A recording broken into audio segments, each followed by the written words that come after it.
Corruption starts in the streets with the little peddlers. They bribe an assemblyman. The assemblyman bribes a councilman. The councilman bribes a senator. And the senator, it goes all the way up to the emperor.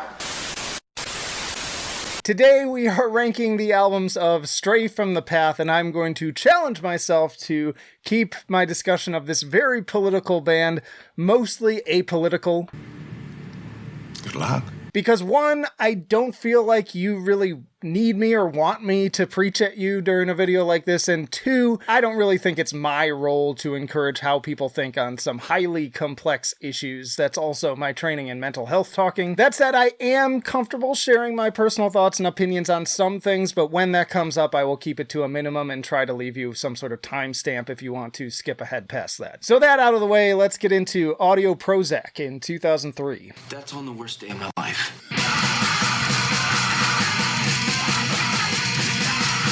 Almost unrecognizable on this self-release debut from this Long Island metalcore crew, Drew York wasn't even a part of the band yet, instead with Ed Edge on vocals. In fact, the only remaining original member from this time is guitarist Tom Williams, seeming to pull together a lot of the metalcore and mathcore influences of the time into a pretty harsh and chaotic package, and there are some glimmers of awesomeness here, but amidst a pretty messy and often directionless sounding torrent of ideas.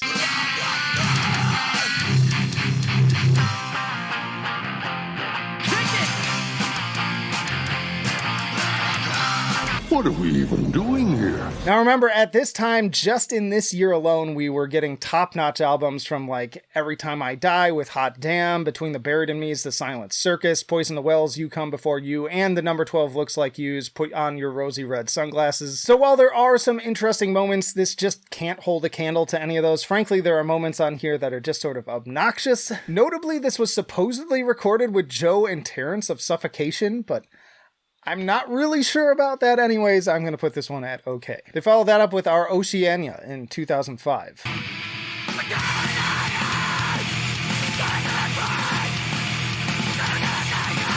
Pretty much same vibe as that last one. It feels maybe a little less all over the place in an experimental sense in comparison to the last one, but still lacks a clear direction. There are still some left turns like the breakbeats, piano, and strings of the appendix interludes.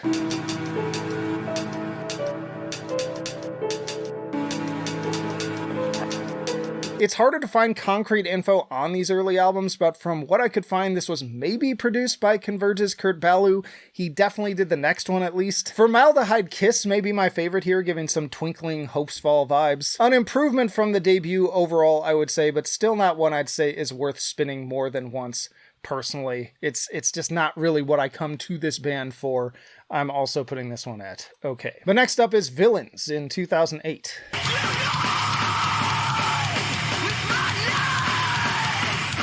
Drew York now stepping in on vocals, and for the longest time I thought this was the debut, as you again rarely come across the other two, and this was their first with a label, in this case Sumerian and Victory Records. Definitely still finding their sound at this point, but there's much more focus here, and once more Kurt Ballou's support in the studio really shows. This album feels very inspired by the likes of Every Time I Die's aforementioned Hot Damn in both the riffs and the vocals, and as much as I love that era and that band's early albums, I just don't think it's the best representation again of what this band has to offer.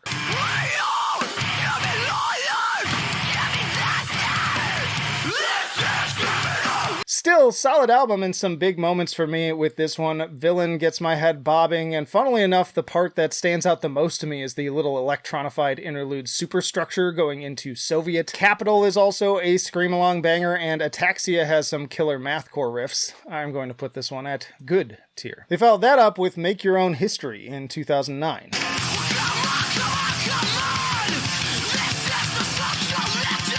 Not my first album with the band, but one of my top two from them for a long time, not long after I discovered them. And it gets harder to rank them from here on because they are all relatively close in quality at this point. Love the group chanting on opener Lucid Dreaming, more killer mathcore Every Time I Die guitars on Manipulator and Mitra. Those closing screams on Negative and Violent get me so amped up. Weightlifting music, that one.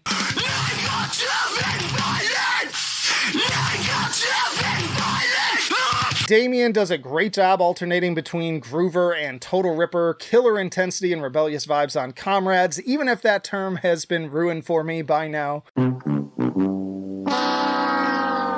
Know that if you're still unironically using that term now, I do think a little bit less of you. Twitch and Twitter activism is cancer. That aside, I think that this is the pinnacle of their early sound before the Rage Against the Machine influences took stronger hold, and continuing the star-studded revolving door producers, this one recorded by Misha Mansour of Periphery. I am putting this one all the way at fantastic. Next up is Rising Sun in 2011. You know!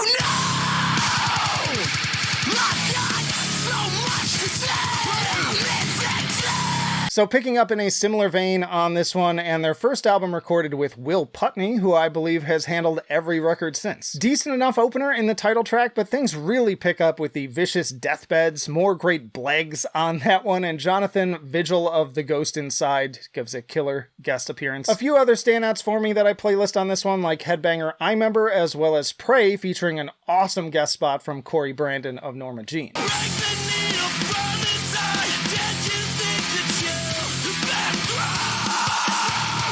Andrew Neufeld of Comeback Kid also shows up on Bring It Back to the Streets. Center of Attention and Laughing Man both hit pretty hard. More crazy D-beats and blegs on The Escape Artist. Also dig the drumming and guitars later on that one. And ditto to Chuggy Closer Crashing Down. I've never felt as inclined to re-listen to this one in full as much as some of the others, but it's still not going to let you down by any means, and it definitely has some must-listen high points. It's gotten better for me over the years. I'm going to put it at great tier. We have Anonymous in 2013.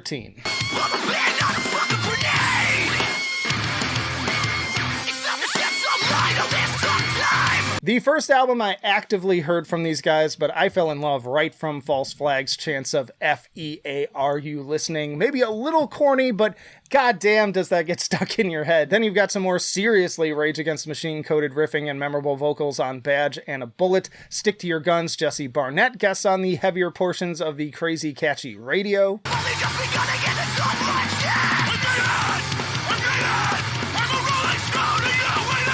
Jason Alon of Let Live and Fever 333 also shows up on Scissorhands, which also has a killer a cappella intro and one of the most vile blegs of theirs to date. More insane hooks on the Dizzying Black Friday, more infectious scream-along vocals on Counting Sheep. Love the drumming on the closing title track. Really, every song on here is a single-worthy mosh pit-inducing rager, and I like that it's written in such a way that the lyrics feel pretty timeless as opposed to some of the more specific songs that show up later. This one's going to perfection. It has held that spot for me for a long time at this point. They followed that up with Subliminal Criminals in 2015.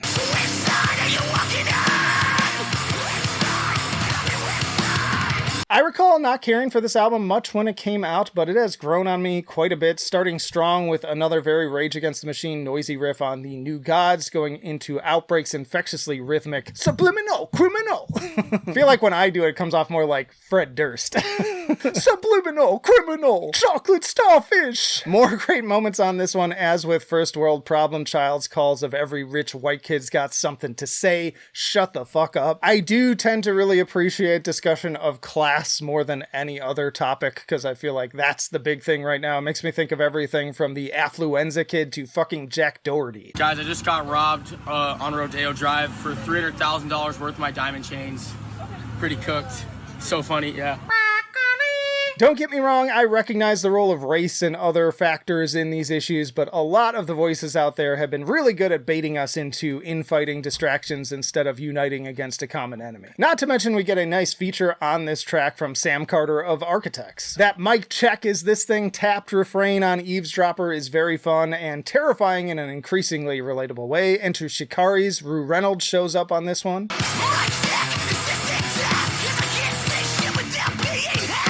Die Pig goes after musicians who abuse underage fans like Ian Watkins of Lost Prophets and Front Porch Step. Don't think you're going to get anyone pushing back on that one. Love the very Nas New York State of Mind bass line on Future of Sound with Cody B. Ware. Maybe not as quite as consistently raging as some of my favorites, but another very good one. I'm also going to put this one at great tier. Now they followed that one with Only Death Is Real in 2017. You just got knocked the fuck out. The album that I'm sure brought this to a lot of people for the first time, mostly over the controversy around lead single Good Night Alt-Right. And yeah, here's a point where I'm going to have a little bit of a political aside, so here's the timestamp if I remember to put it up or down in the time code. But yeah, anyways, a song inspired by the on-camera punching of known neo-Nazi icon Richard Spencer. And I have mixed feelings about this one, as I think that a lot of violence has just begotten more violence and ultimately contributed to the further division that has gotten us to where we are now. Just another case, again, of the people at the bottom squabbling when we should be taking on the powers above us. As somebody who lived in the Portland area during all of this too, like, I just saw how much, like, at this point, everybody fucking hates both Antifa and the Proud Boys in, like, equal measure, because they just completely destroyed the downtown, and the vibe is just not the same anymore. Real good job. And it doesn't really feel like it was for anything. Now, on the other hand, fuck actual Nazis, and the song itself kind of slaps. I'm not gonna lie. I'm not a sucker punching guy. I'm more of a let's talk it out. Like, my political ideas have moved quite a bit, and people around me, I've seen their political ideas move in various directions over time, so I know that being around people and being an influence on them can actually, like, help bring them back over. But yeah, Drew's all about just punching people in the fucking face. Bass? Alright, back to the music though. Some other serious standouts here in They Always Take the Guru if you want something just full speed ahead.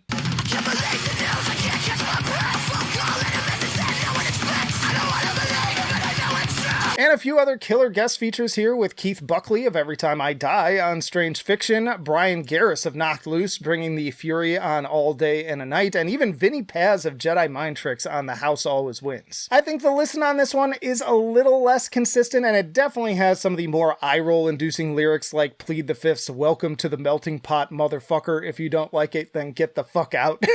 Like, yeah, I can agree with the sentiment while also finding the execution to be incredibly cringe. Anyways, still very much enjoy this one. I even bought a physical copy of it. I'm going to put it at great tier. Followed that up with Internal Atomics in 2019.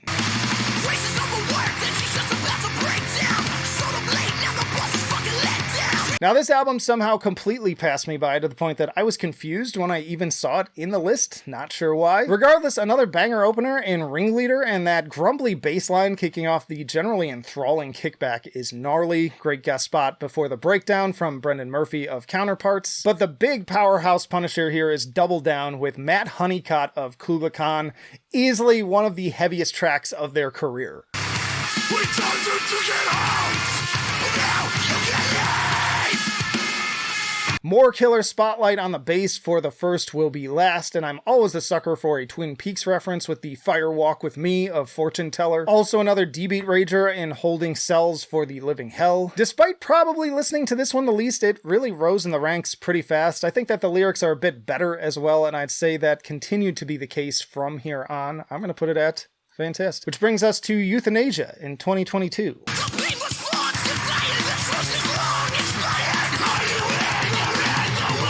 Now this album, I don't know what the guys were channeling differently going into it, but holy shit, does it go harder than a 10th album has any right to. I remember going in with relatively low expectations and having instant stank face pressing play on the insane bile-spitting vitriol of Needful Things with its calls of Are You In or In the Way. Love the almost hypnotic May You Live Forever with Drew trying to fight his baser urges with the mantra peace to my enemies before this attempted resolve is overridden by a resounding need for vengeance. Another top 10 single in 3. The groove on this one is crazy, and even my retired cop brother-in-law can't help but call this thing a bop.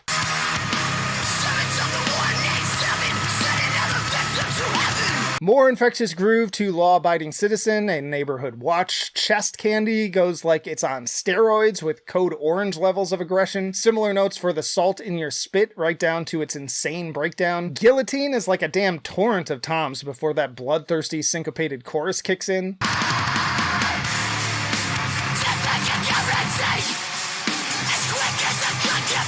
Surprising melodic turn with Bread and Roses, giving almost Deftones vibes with Jesse Brand returning to provide some drifting clean vocals on this one, and then ending on their most powerful closer to date with the chilling ladder work. Another absolute perfection album. I, again, was not anticipating them having another one that I liked as much as Anonymous, but man, this one just brings the fire. All right, before the last album, just a reminder, if you're enjoying the video so far, to hit the like button and also comment below your own rankings. This is just my own subjective opinion, as always. And also, if you would disagree with me on anything politically, that's fine too. You can comment that stuff.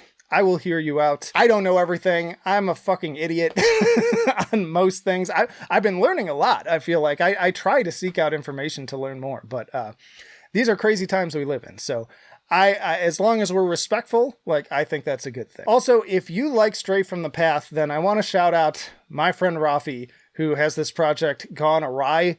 They just put out an album, Go Back to Sleep, not too long ago, and I feel like it brings sort of a similar energy. It's not nearly as political, but that whole, like, hardcore, metalcore, a little bit of new metal in there, spirit, that it's just that vibe. It's that type of energy.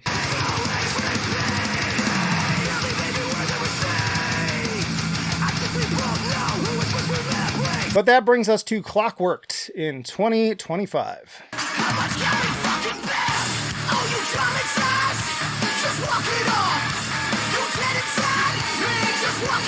Announced just like a week before its release, and with the note that this would be their final album, which came as a surprise to most. I tend to agree with some people saying that they were only just now really hitting their peak, but better to go out on top than to wither away in embarrassment, I say. Kubrick Stare quickly became one of my top 10, maybe top 5 singles from them. Not only are the lyrics about our shared desensitization to terror and tragedy insanely relatable, not only have I also used the Jack Torrance stare from The Shining as a reference point many times, it's just an all-around earworm of a track, maybe even the most defining track of the year. Can't Help Myself gets a little bit more personal, dealing with Drew's struggles with addiction, while the title track has a killer guest spot on this one from Landmark's vocalist Flo Safadi.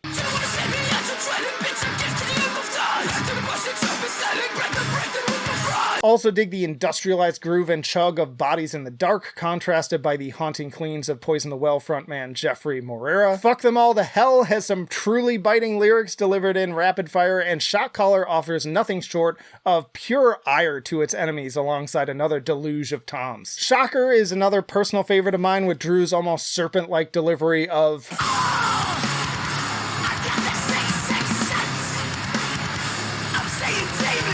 another super infectious chorus to Can I Have Your Autograph, which is actually about a certain nu metal vocalist who found himself in some hot water a few months back. Here's the one other spot where I will timestamp you, because I do have a few things to say about this one. Now, I am not a big fan of Disturbed, so I don't really have a horse in this race. I've always considered their music to be kind of mid, personally. But yeah, he has some photographs taken of him signing Fuck Hamas on some bombs for the IDF. And while I agree with that sentiment, because seriously, fuck Hamas, like, I feel like they have done so much more harm than good for their own people. And there's a reason why there is a march of people in Gaza against Hamas right now. They are inarguably bringing more death and destruction to their own people. On the other hand, again, David, I agree with the sentiment of fuck Hamas, but when you're writing them on bombs that inevitably some of them are going to murder innocent Palestinian families, it's not a good look at bare minimum, and it's pretty evil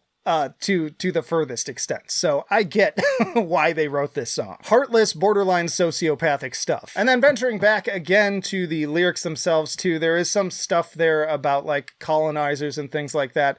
And I feel like, once again, this is a case of where the band really oversimplifies an incredibly complex issue. Like, if it were this simple, this would have not have been going on for this long. I highly encourage people to really look at the history that led the Jewish people to settle in Israel and why they ended up there and how they were cast out that led them to the place that they are now. That said, again, Netanyahu is a fucking monster, and the stuff that the IDF is doing to the Palestinian people is awful, and it needs to end. I wish for peace for both sides. I wish I had a solution, but it is just a really fucked up situation, to say the least. But back to the music, ending strong again with the impressive rhythms of You're Not That Guy and A Life in 4 Chapters. On the whole, I don't think that this album is as good as Euthanasia, but it comes so damn close and serves as a very solid swan song to a pretty consistent career.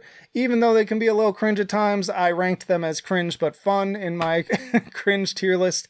I'm going to put this album at fantastic, and I do think they will be missed. Also, a little call out for fun, straight from the path, I'm going to finger wag you a little bit. You have never had a female guest vocalist, so checkmate.